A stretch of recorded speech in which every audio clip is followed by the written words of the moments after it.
여러분 안녕하십니까? 백종국 교수입니다. 지금 이제 민주주의의 구조에 대해서 논의를 좀 하고 있습니다. 사실은 이제 정부 형태, 정치 체제에 대해서 지금 그 다루고 있기는 한데, 그런 이제 포커스를 민주주의적 정치 체제에 대한 이해에다가 지금 두고 있는 것입니다. 그러니까 여러분들이 더 이제 더 폭넓은 그 공부를 하려면 이제 정치외교학과의 그 정치 과정론 또는 정부론 이런 과목을 들으시면 되겠어요. 그 상권 분립을 간단하게 이제 언급을 했습니다. 여러분들이 잘 아는 거고 또 자주 언급되는 거니까 그 간단히 짚고 넘어갔어요. 그런데 이제 사실은 이 정부 구성에 있어서 여기 보시면 유무형의 통치기구 총체인데 이것을 워낙 다양하게 나타나기 때문에 이제 크게 분류를 좀 해보는 경향이 있어요. 그리고 이 분류를 했다고 해서 물론 이대로만 다 하는 건 아닌데 가장 여러분들이 많이 알고 있는 것이 두 체제죠. 하나는 대통령제고, 하나는 의원 내각제다. 예? 이렇게 하고, 이제 이원 집정제는 이 대통령제와 의원 내각제를 짬뽕한 것이고, 집단 합의제는 의원 내각제를 훨씬 더 민주적으로 편성한 특별한 것이니까, 이건 특별한 걸로 내놓더라도 요 두 가지 대통령제와 의원 내각제는 여러분들이 공부를 했던 것을 상기시켜 볼 필요가 있습니다. 이게 제가 위키피디아에서 잘 정리한 것을 여러분들에게 이제 보여드릴 수 있어요. 대통령제, 의원 내각제, 이게 여러분들이 아마 일반 사회 시간에 났던 도표일 거예요. 특징, 장점, 단점. 대통령제는 권력 분립을 지향하고 의원내각제는 권력 융합을 추구한다. 몽테스키 영향을 받았고 로크 영향을 받았다. 뭐 이거 얼마나 타당한지는 모르겠는데 여하튼 그렇게 알아두시면 되겠어요. 예, 대통령제는 미국에서 발달하고 의원내각제는 영국에서 발달했다. 사실 이것도 좀 그래요. 그리고 의원내각제를 앞에 썼어야지. 왜냐하면 영국에서 훨씬 더 먼저 이 의원내각제라고 불리우는 정치 체제를 개발을 했었으니까. 근데 여기 이제 대통령제는 대통령이 국가 원수이지 행정부 수반이 특징인 것이고, 의원내각제에서는 대통령은 명목상의 국가 원수고 의회 다수당의 대표가 수상이 돼가지고 내각을 구성하고 담당한다. 이게 이제 큰 차이죠. 이것 때문에 대통령제냐 의원 내각제냐 이렇게 다른 거니까. 이제 나머지는 뭐 여기에 부수적인 설명이라고 볼 수 있어요. 대통령제는 행정부 강요는 대통령이 임명하고 의원 겸직이 불가하다. 우리나라에서는 지금 약간 의원 내각제 성격을 가미해서 인정을 하고 있죠. 의원내각제에서는 내각 관료는 의원직을 겸문다. 의원들이다. 또 대통령제에서는 행정부 강요는 대통령에 대해서 책임을 지는데 의원내각제에서는 내각은 의회에 대해서 연대적으로 책임을 진다. 또 대통령제에서는 내각 불신임권이나 의회 해산권은 없고 법률안 거부권이 주로 있는데 의원내각제에서는 의회에 내각 불신임권이 있고 내각은 의회 해산권이 있고 그래서 서로 이제 칼을 하나씩 들고 있는 거죠. 마음에 안 들면 휘두르면 되니까. 그 다음에 장점은 대통령제는 전국이 안정이 된다는 거고 의원 내각제는 책임 정치가 구현된다는 거죠. 단점은 대통령제는 독재화할 가능성이 많고 의원내각제는 전국이 불안할 가능성이 있다. 그러니까 이제 보면 빤하지만 한쪽의 단점은 한쪽의 장점이 되고 이쪽의 단점은 저쪽의 그 장점이 되는 거죠.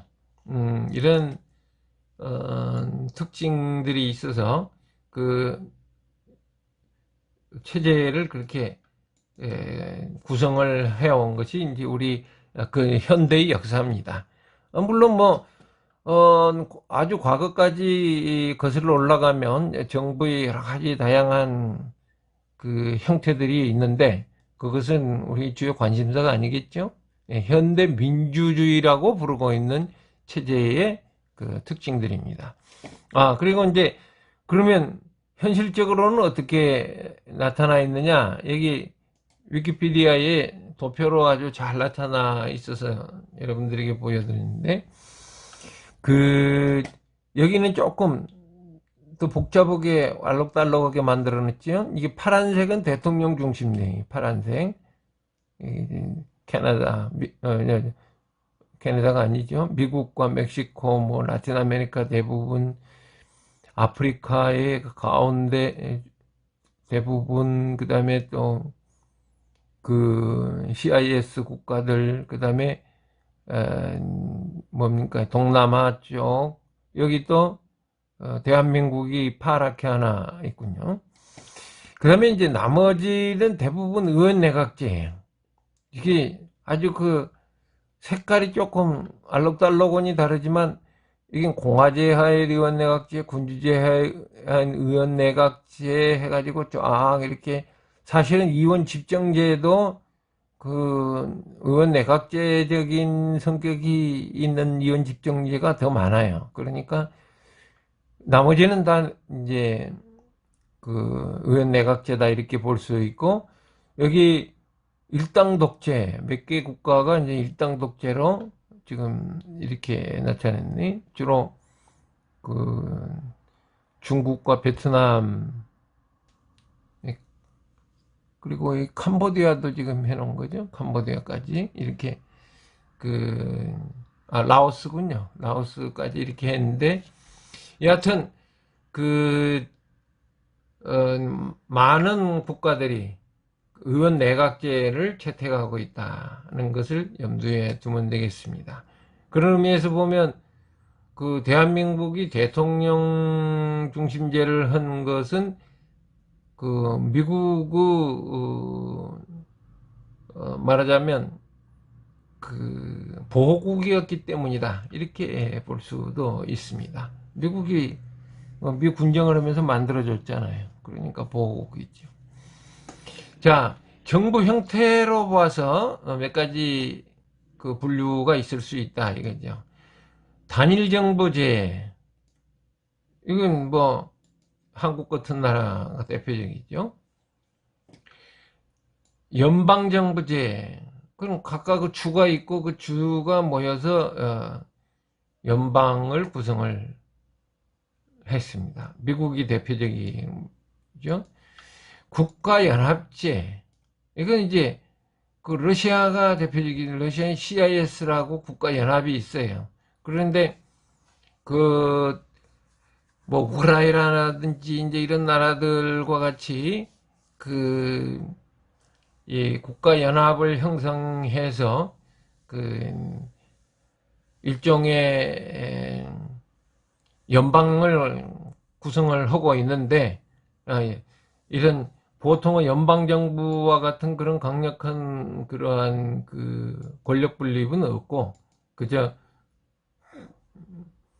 United Nations 그러니까 국제연합 수준의 그런 느슨한 그런 동맹이다 이렇게 이제 볼 수가 있습니다.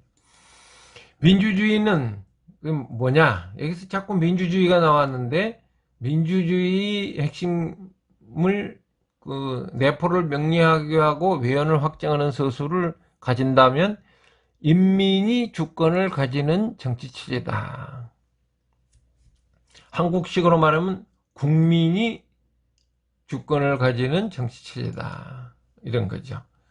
그게 이제 인민이라는 말이 아주 그 좋은 말인데, 그 people를 번역하기에 이것처럼 좋은 말이 없죠. 그 국민은 뭐라고 그러죠? national people? 어떤 특정한 국가의 인민들 이런 이제 뜻을 가지게 되는 것인데, 여기 그냥 인민이라 그러면은 보편적인 뜻을 가지잖아요. 그러니까 상당히 좋은 개념이라고 말할 수 있어요. 그러나 한국은 인민이라는 말을 잘 안 쓰죠. 왜냐하면 그 조선민주주의 인민공화국이 북쪽에 있어가지고 그 인민이라는 말을 쓰면 종북이다 뭐 이렇게 나오는 경향이 있어요.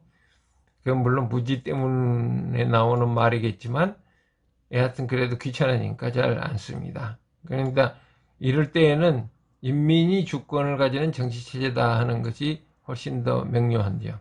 대한민국 헌법이 바로 제1조 2항에서 이것을 선언합니다. 대한민국의 주권은 국민에게 있고 모든 권력은 국민으로부터 나온다. 이게 이제 바로 로커 이래로 그 영국과 이 미국이 또는 프랑스가 그 민주주의 체제를 개발하면서 그 선언했던 아주 중대한 선언이고, 그것을 대한민국 헌법은 그대로 수입해서 대한민국 헌법 제1조 2항에 규정을 하고 있는 것입니다. 그러면 이제 민주주의라는 게 도대체 뭐냐? 여기 보면 주권을 인민들이 가진다. 그럼 이 주권을 인민들이 가지는 게 뭘 뜻하는 것이냐? 그 이제 여기에 대해서 많은 토론이 있는데, 이 서울대 정치학과에서 이렇게 제출한 이 정치학 개론책, 여러분들이 제가 소개를 해드렸지만, 이에서 민주주의의 공리를 액시엄이라고 얘기했죠. 민주주의 공리를 이야기를 했어요. 그래서 제가 여러분들에게 민주주의 3대 공리를 정리를 한번 해드리고 싶어요. 물론 이제 뭐 다른 학자는 4대 공리가 있다, 뭐 혹시 5대 공리 뭐 이렇게 할 수도 있어요. 그러나 저는 3대 공리만 여러분들에게 강조를 하고 싶은데, 첫째가 당연히 관용어 정신, 서로 다를 수 있다는 것에 동의한다. 응? Agreement to differ 또는 Agreement to disagree. 응? 서로 의견이 다를 수가 있다는 것을 인정을 해 주어야만 그때부터 민주주의가 시작이 되는 거다.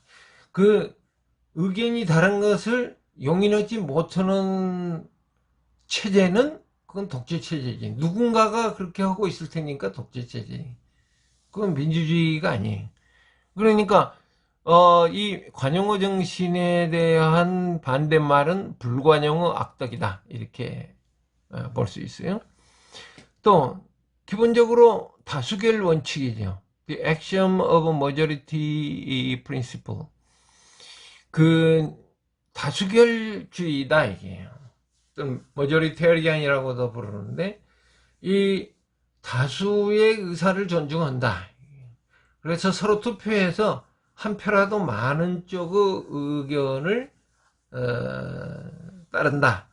이것이 그 다수결의 원칙이죠. 근데 이제 다수결의 원칙이 중요한 것은 이 관용어 정신하고도 관계가 있어요. 서로 다를 수 있다는 것만 인정을 계속하면은 정치 체제가 성립하지 않겠죠. 질서가 발생하지 않겠죠. 그러니까 정치 체제가 유지하려 그러면 누군가가 결정을 해야 돼요. 또는 무엇인가에 대해서 결정을 해야 돼요. 그 결정은 어떻게 하느냐? 아까 뭐라 그랬죠? 그 민주주의라는 것은 인민이 주권을 가진다 그랬으니까 이 인민에게 물어보는 거죠. 그리고 그러면 인민이 45대 55로 결정을 했다. 그러면 어떻게 할 거예요? 그럼 뭐, 이 만장일치가 될 때까지 기다려야 돼?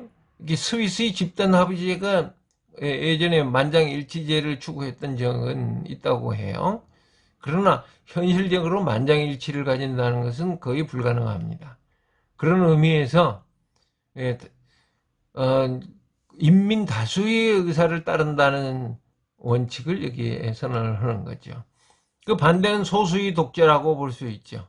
그건 소수의 독재 혹은 소수의 전제라고 말할 수 있어요. 그런데 이제 다수결 원칙만 강조하면 어떻게 되느냐? 다수의 횡포가 나타나는 거예요. 이게 다수결 독재라 그러죠? 또 혹은 다수의 횡포. 그러니까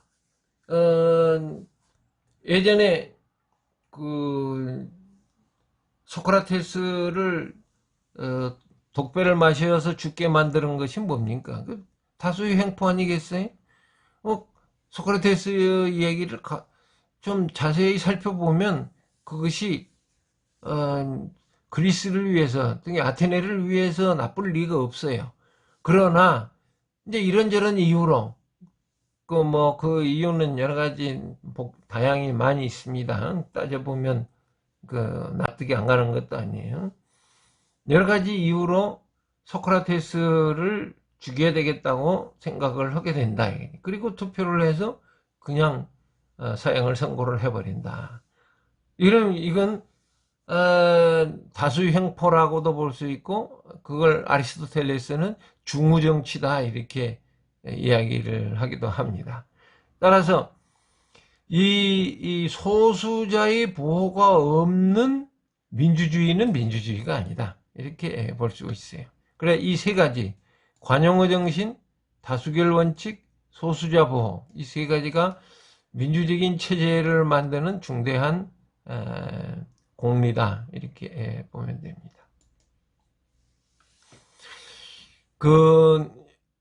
여러분들에게 추가로 얘기를 할 건 민주시민의 교양입니다. 그러니까 이제 여기 민주주의라는 것이 인민이 주권을 가지는 정치 체제다 이렇게 이야기를 했습니다. 그러면 이 인민은 누가 되느냐 하면 민주주의적 인민이 되기는 거겠죠. 그런데 근대 사회에 있어서는 이게 시티즌, 시민이라는 표현을 많이 씁니다. 그건 도시에 거주하는 사람이라는 뜻만이 아니고 이 구체적인 실체로서 정치 주체의 실체로서 나타나 있는 손에 잡히는 인민이 바로 시티즌 즉 시민이다. 그 이제 뭐 시에 거주할 수도 있고 뭐 면에 거주할 수도 있고 뭐 그렇겠죠. 근데 우리가 보통으로 특히 영어의 표현으로 시티즌 그러면 이제 저 그리스 시대부터서 있었던 아테네 시민, 스파르타 시민을 생각을 하시면 됩니다. 그런 관점으로 본다면 민주 시민들은 역사적 주체로서의 시민의식을 가져야 돼요. 이 시민의식이 없으면 민주적 체제를 가질 수도 없어요. 예? 이게 요 액시엄이 있죠? 이 액시엄을 가능하게 하려면 어떠한 의식이 있어야 되는데 그 의식이 뭐냐 이거지. 그 의식을 사상과 제도의 구현체로서 세 가지를 제가 제시를 해봅니다. 제가 쓴 민주시민의 교양이라는 책에 나와 있는데 첫째로는 무죄추정의 원칙이에요. 이게 이제 법치주의의 원칙과 소수자 보호 이런 것들이 다 같이 들어있어요. 관용어 정신 이런 게 같이 들어있는 교양인 거지. 응?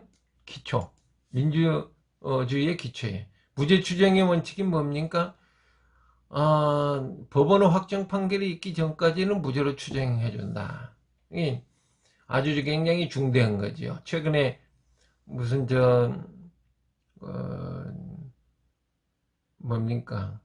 조국 사건이 있을 때 제가 이제 서울에 갔더니, 그, 뭐, 그, 광화문에서 난리를 치고, 뭐, 또 서초동에서 난리를 치고, 뭐, 서로 막 시끌벅적하더라고. 그래서, 이제 양측을 대변하는 친구들이 또 같이 식사를 했어요. 그래서 서로 막 핏대를 올리길래,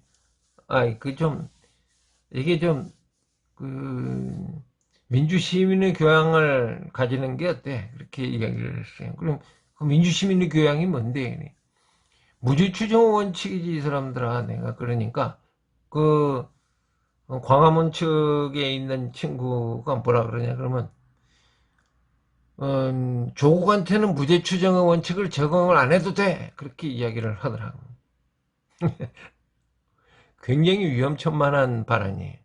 조국에게는 무죄추정의 원칙을 적용 안 해도 된다는 그 주장이 나중에 언젠가 그 친구에게, 그 주장을 한 친구에게 돌아갈 수가 있는 거예요. 갑자기 캄캄한 밤에 그 집차를 타고 그 선글라스를 낀 사람들이 나타나서 당신 좀 잠깐 같이 갑시다. 그럼, 왜 그래요? 그러면 당신이 이런 혐의를 받고 있어요. 그럼, 그러면 법원에서 절차를 다뤄서 해야지 나를 지금 데려가면 어떻게 하냐? 그러면 당신은 무죄추정의 원칙이 적용이 안 되는 사람이에요. 그럼 어떻게 할 거예요? 그게 있을 수 없는 얘기거든. 그게 뭐 조국이든지 무슨 뭐 노국이든지 상관없이 민주주의 하에서는 누구든지 무죄추정의 원칙을 적용을 해야 됩니다. 그건 뭐 두말할 것도 없어요. 그런데 그 친구가 하는 얘기가, 그러면 저기 뭐야, 박근혜 씨한테는 왜 무죄추정 원칙을 적용? 아니, 무죄추정 원칙을 적용 안 한 게 아니지. 그게 이제 법적 절차에 따라서 국회의 의결이 있었고 또 헌법재판소의 판결이 있었는데 무슨 그런 소리를 하냐. 그냥 무죄추정의 그 법원의 확정 판결이 있어서 탄핵을 당한 건데 말이에요. 여하튼 우리가 그 무죄추정 원칙을 지키지 않으면은 민주주의 자체가 어려워지는 상황이 발생을 합니다. 중대한 교양으로 잘 기억하시도록. 그 다음에 이익의 충돌. 이익의 충돌이라는 것은 뭘 얘기냐 그러면 공적 이익과 사적 이익이 충돌할 때는 사적 이익이 퇴각을 해야 된다는 거예요. 즉 말하자면 어느 시장님께서 지금 그 시의 도로를 하나 내는 무슨 그 도시계획 안을 지금 심사를 하려고 하고 있다 이거지. 그런데 보니까 시장님의 시장님이 가지고 있는 땅이 거기에 들어있다 이거지. 그건 지금 도시계획이라는 공적인 행위를 하는데 시장님의 땅이라는 사적이 그 운명이 달려있는 거 아니에요? 그러면 어떻게 해야 된다는 거예요? 시장님께서는 손을 털고 그 자리에서 나오셔야 된다. 이게 내 사적 이익이 충돌을 하기 때문에 이 문제 다루는 것은 부위원장께서 뭐 회의를 주재를 해주시고 이 이야기가 끝나면 제가 다시 들어오도록 하겠습니다. 사실은 그렇게 해도 그 사람들이 시장님의 이익을 생각 안 할 사람들이 아니에요. 그러나 민주적인 시민으로서의 중대한 교양은 자기 사적 이익을 위해서 공적 이익을 훼손시키지 않겠다는 태도를 가지는 거지. 이게 이제 이게 뭐 이 무죄추정의 원칙도 다 무죄추정의 원칙이나 이익의 충돌도 다 법에 다 구현이 돼 있어요. 이제 교양으로서 잘 이해를 해야 된다는 거지. 그 다음에 이제 세 번째는 차선의 선택이다. 그 차선의 선택이라는 건 뭐냐면 최선이 안 되면 차선이라도 선택한다. 또는 차악 선택이라는 표현도 써요. 최소한 최악은 선택하지 않는다. 그런 거죠. 그리고 이제, 우리가, 현실 정치에서, 자주 이런 딜레마에 빠집니다. 이번에 여러분들이 이제 선거를 하셨겠지만, 21대 국회의원 선거를 하는 데 있어서, 후보들이 다 보면은, 다 이제 훌륭한 분들이 나오시기는 했지만, 어떤 경우는 여러분들, 전부가 다 여러분들로 마음에 안 드는 사람들일 수가 있어요.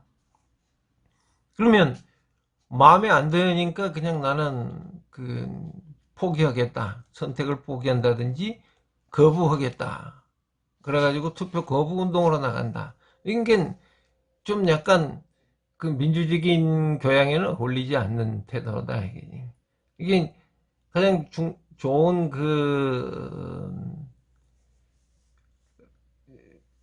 뭡니까, 조언이 있는데, 우리가 차선을 선택하지 않으면 최악의 지배를 당하게 돼 있다. 그건 우리 인간의 경험이에요. 이게 다 나쁜 놈들이다. 그래, 나는 선택에는 관심 없고, 이제 그냥 투표날에 놀러 나가겠다. 이렇게 하고 나면은 그 사람은 어떤 운명에 처하냐 그러면 나왔던 사람 중에서 최악의 사람에게 지배를 당하게 된다. 응? 이게 그렇게 유념을 해야 된다. 민주주의는 차선의 선택을 하는 그러한 체제입니다. 그러니까 민주주의가 완벽해서 민주주의를 하는 게 아니에요. 그게 이제 민주주의를 하는 이유는 우리가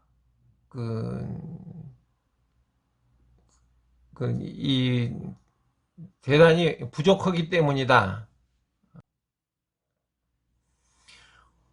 우리가 차선의 선택을 할 수밖에 없는 이유에 대해서 샤슈나이더가 아주 유명한 말을 했죠.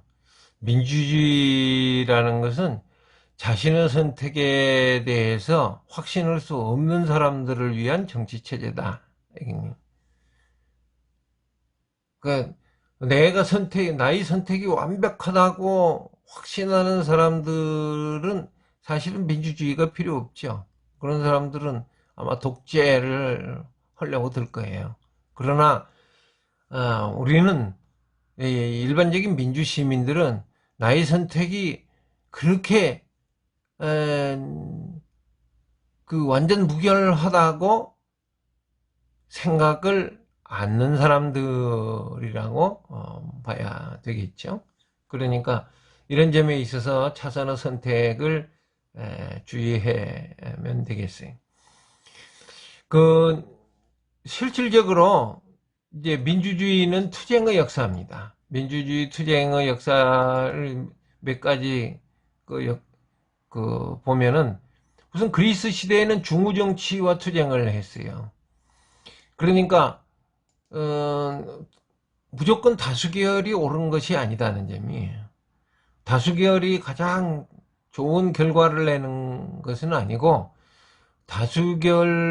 소수를 보호하지 않는 다수결은 중우정치에 빠져서 결국은 그 체제를 타락시키고 마침내는 그 체제를 소멸시키는 결과를 초래했던 것을 우리가 그리스 시대의 아테네의 경우를 통해서 보고 있습니다. 세계대전 시기에 또 민주주의는 커다란 도전을 겪었습니다. 소위 전체주의라고 불리우는 거죠. 나치즘과 파시즘이 나타났었고 또 조금 있다가 공산주의라는 전체주의가 나타났었어요. 그리고 2차 대전 이후에는 이제 주로 제3세계에서 소위 권위주의라고 통칭하는 그러한 개인 독재 체제들이 많이 나타났습니다. 이것이 이제 민간 독재일 수도 있고 또 군사 독재일 수도 있죠. 주로 이제 쿠데타를 통해서 정권을 잡은 군사 독재의 경우가 많았는데, 여하튼 이 중무정치나 전체주의나 권위주의는 다 민주주의의 적들이었어요. 그리고 이것들을 극복하는 과정에서 민주주의라는 것이 하나의 역사적 흐름으로서 점점 더 선명하게 나타나게 됐던 것을 우리가 볼 수 있습니다. 민주주의와 경제성장에 대한 몇 가지 재미있는 도표가 있어서 보여드리겠어요. 이게 이제 노르웨이 반해넌 교수가 만든 민주주의 지수라는 그러한 도표인데, 재밌는 것은 이게 빨간색은 한국, 파란색은 일본, 그 다음에 녹색은 미국이죠. 이게 이제 민주주의 지수를 놓고 보면은 1950년대 이런 때 뭐 당연히 한국은 민주주의적인 체제를 유지하기가 힘들었으니까 이게 지수가 낮을 수밖에 없죠. 그러다가 이제 박정희의 군사 쿠데타가 끝나고 이게 군사 쿠데타 군정 시기가 끝나고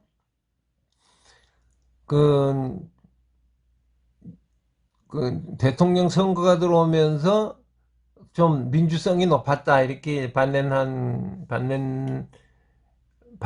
교수는 이제 보고 있어요. 그러다가 이제 유신 체제쯤 가가지고는 다시 바닥을 기고 있죠. 그러다가 이제 또 6월 항쟁을 거치면서 급속히 나아지고 있는 모습입니다. 여하튼 그 이후로는 재밌는 것은 한국은 일본이나 미국보다 더 민주적인 국가라고 국제적으로 평가를 받고 있어요. 그러니까 이 반하는 교수뿐만이 아니고 여러분들이 잘 알고 있는 이코노미스트지의 데모크라시 인덱스도 동일한 그런 입장을 가지고 있습니다. 그런데 지금 이제 우리 관심사는 지금 민주주의와 이 경제 성장에 관한 거 아니겠어요? 이게 한번 재밌는 걸 2016년을 기준으로 제가 이제 도표를 만들어 봤는데, 이 이코노미스트지 데모크라시 인덱스가 X축이고, 그 다음에 GDP per capita가 이제 Y축이에요. 그래서 이것을 점도표로 이렇게 표현을 해보면 아주 재밌는 것을 발견을 할 수가 있습니다. 일종의 45도선을 중심으로 해가지고 회기선이 나타난다는 점이에요. 즉 말하자면 데모크라시 인덱스가 높아지는 것하고 GDP per capita가 높아지는 것하고 같이 긍정적인 상관관계를 보이고 있다는 거죠. 이게 X축이 반드시 이게 뭡니까? 인디펜던트 비율, 독립변수라고 말할 수는 없어요. 여기서는 이제 가설적으로 두 변수 간의 상관관계만 보여주는 거니까. 물론 여기 보면 약간 소위 아웃라이어라고 불리우는 도표상으로 좀 튀어나온 것들이지. 카메룬이 좀 튀어나와 있죠. 재미있게. 그 다음에 카타르 같은 나라들, 여기 주로 아랍 석유 국가들입니다. 그러니까 GDP per capita는 엄청 높지만 10만 불이 넘네. 이렇게 매우 높지만 민주주의적인 정도는 대단히 낮은 그런 상황을 보여주고 있습니다. 그러나 전체적으로는 이제 이런 아웃라이어들을 좀 제거하면은 더 확실하게 이 민주주의와 경제성장 사이에는 큰 연관관계가 있다 하는 것을 이 도표가 보여줍니다. 그 다음에 이제 우리가 관심사 하나가 또 선거죠. 이제 여러분들이 선거를 이제 치렀는데, 이건 이미 뭐 잘 알고 있으니까, 염두에 두면 되겠어요. 선거의 정의는 시민들의 주권 행사를 선거라고 그러고, 투표는 주권을 행사하는 행위를 투표라고 부르죠. 정치적 대표자를 선출한다든지, 또 이걸 통해서 정당성을 부여한다든지, 또는 때로는 정책에 대해서 투표를 하는 거 있죠. 국민투표 같은 걸 하게 되는데, 이래서 정책 방향을 결정하든지, 또 정치 통합의 기능을 수행하는 거죠. 그러니까 총칼로 결정을 하면은 통합이 안 되겠죠. 복수심에만 불타 있을 거예요. 그러나 투표로 결정을 하면 복수심에 불탈 수가 없겠지. 그러니까 그 말에 유명한 표현이 있죠. 응? 그 뷰릿이 아니라 밸럿으로 한다.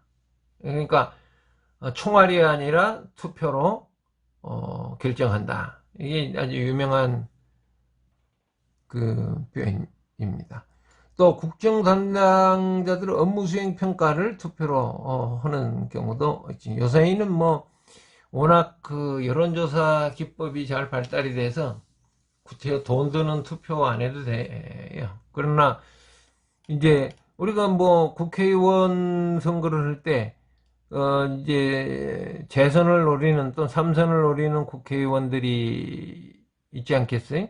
그럴 때는 그들의 그 업무 수행을 평가하는 것이 바로 선거가 된다, 이런 뜻이 되겠어요. 투표 행태에 영향을 미치는 요인들이 있습니다. 그 투표 행태에 영향을 미치는 요인들, 그 이번 투표에서도 이제 이런 분석들을 많이 하게 되는데, 그 첫째로는 정당적 일체감. 그러니까 그 민주당을 평소에 지지하는 사람들은 민주당을 찍고, 통합당을 평소에 지지하는 사람들은 통합당을 찍겠죠. 그리고 이제 집단의 소속감. 이게 이런 표현은 좀 뭐한데, 뭐 선거 결과로도 나타나지만 아직까지 그 지역 감정이 차지하는 비중이 큽니다. 그냥 지역 감정, 그 특정한 지역에 소속이 되면 어느 특정한 정당을 선호하는 경향들이 있어요. 또 이념 성향. 이게 이제 여러분들도 잘 아시겠지만, 뭐 좀 좌파적이냐, 뭐 우파적이냐, 뭐 중도적이냐, 뭐 이런 그 논점들이 많죠. 그 앞에서도 말씀을 드렸습니다만, 우리에게 있어서 이데올로기는 매우 기반이 취약한 허상이에요. 많은 경우에 가짜 뉴스에 지배당합니다. 그러긴 하지만 또 누군가가 정해놓은 그런 그 이데올로기적 개념에 크게 지배당하는 것도 사실이죠. 예, 뭐 그 보수가 뭔지도 모르지만 여하튼 나는 보수다 이렇게 주장하는 사람들이 있잖아요. 그 보수에 대해서 이제 앞으로 뭐 토론할 기회가 있을지 모르겠습니다만, 그 보수가 뭘 보수한다는 게, 그 국가의 역사적 상황에 따라 다르겠죠? 예를 들어서 한국에 있어서는 보수는 자유민주주의를 주장하는 것이다. 한국에 뭐 언제 자유민주주의 제대로 해본 적이 있습니까? 한국은 자유민주주의를 주장하면 진보예요. 그런데 자신을 보수라고 하는 사람들이 느닷없이 우리는 자유민주주의를 수호한다, 자유민주주의 체제를 수호한다, 이렇게 얘기를 한다. 뭐 자유민주주의 체제를 제대로 해본 적도 없으면서 뭘 수호한다는 건지 이해가 안 가는 거죠. 이게 여하튼 그 아주 허상이긴 하지만 특정한 이념 성향을 스스로 규정하고 거기에 지배당하는 경향들이 있어요. 그게 투표 행태에 영향을 많이 미칩니다. 당시의 쟁점 혹은 이슈, 예를 들어서 조국건, 그러면 조국건에 대해서 어떻게 생각하느냐에 따라서 투표가 달라지고 있었을 거예요. 이 투표 행태에 영향을 미치는 건 이제 선거 감시가 얼마나 되어 있느냐, 또는 매니페스토라고 불리우는 매니페스토 뭐 어떻게 하든 상관없습니다만, 말하자면 그 정책 평가죠. 정책 평가의 노력을 그 제3자, 즉 말하자면 시민단체들이 많이 해주고 있는데, 이런 것들이 물론 당연히 투표 행태에 영향을 미칩니다. 그러면 이제 마지막으로 선거 제도를 소개를 할 필요가 있습니다. 선거 제도 이번에 뭐 여러 가지로 논의가 많았습니다만, 기본적으로는 다수제가 있고, 그 다음에 비례대표제가 있고, 또 다수제와 비례대표를 혼합한 혼합형이 있고, 이렇게 존재합니다. 이게 뭐 단순 다수제가 이제 뭐 많이 사용되는 부분이고, 또 결선 투표제도 많이 하죠. 또 선호 투표제를 사용하는 경우도 있습니다. 선호를 표하고 그것을 이제 경향을 카운트해 가지고 총합해서 하는 거죠. 그러니까 조금 더 복잡하죠, 선호투표제는. 그 다음에 이제 비례대표제는 여러분도 잘 알다시피 뭐 정당 명부식이 있고 당기 이양식이 있다. 이게 많이 들어봤으니까 여기서 그냥 넘어가겠습니다. 또 혼합형 선거제는 또 병립형이 있고 연동형이 있다.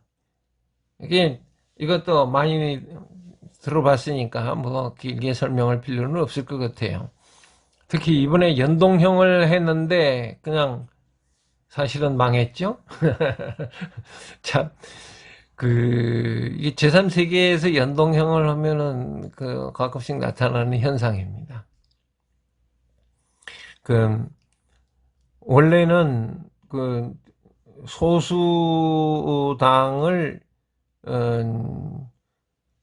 소수당에게 의석을 좀 부여하려는 목적으로 만드는 거였지만, 뜬금없이 위성정당을 허용을 해버림으로써, 그건 이제 중앙선관위의 잘못이라고는 할 수 없어요. 그 법을 만들 때 그걸 고려를 했어야 되는 거지. 위성정당을 만드는 것은 허용을 하지 않는다, 이렇게 확실하게 못을 박았어야 되는데, 그냥 졸속으로 하다가 보니까 그걸 못을 못 박고 넘어가는 것이 실책이죠. 그러니까 이 연동형 비례대표제를 무산시키려는 목적을 가진 정당 측에서 이제 위성정당을 만들고, 그럼 이제 위성정당을 하니까 뭐 또 어쩔 수 없이 상대방도 또 위성정당을 해야 된다, 이렇게 된 거죠. 자, 이런 거는 이제 여러분들이 이런 종류가 있다, 이것만 이해를 해도 되는 것이고, 듀베르제이 법칙이 가끔씩 논의가 되는데, 이 듀베르제이 법칙은 어떤 법칙이냐면, 소선거구제, 이게 단순 다수의 제를 하면은 소선거구제라고 부르는데, 이 소선거구제는 양당체제를 주로 만들어내고, 비례대표제는 주로 다당제를 만들어낸다. 이런 법칙이 듀베르제이 법칙이다. 라고 주로 많이 소개가 되고 있습니다. 자, 여기까지 해서 좀 여러분들이 뭐 많이 들어본 거여서 그냥 넘어간 것도 있는데, 이 민주주의적인 정치 체제를 만드는데 관계되어 있는 여러 가지 지식과 또 주장과 또 형식 이런 것들을 설명을 했습니다. 여러분들에게 좀 도움이 됐기를 기대를 해봅니다. 긴 시간 시청해 주셔서 대단히 감사합니다.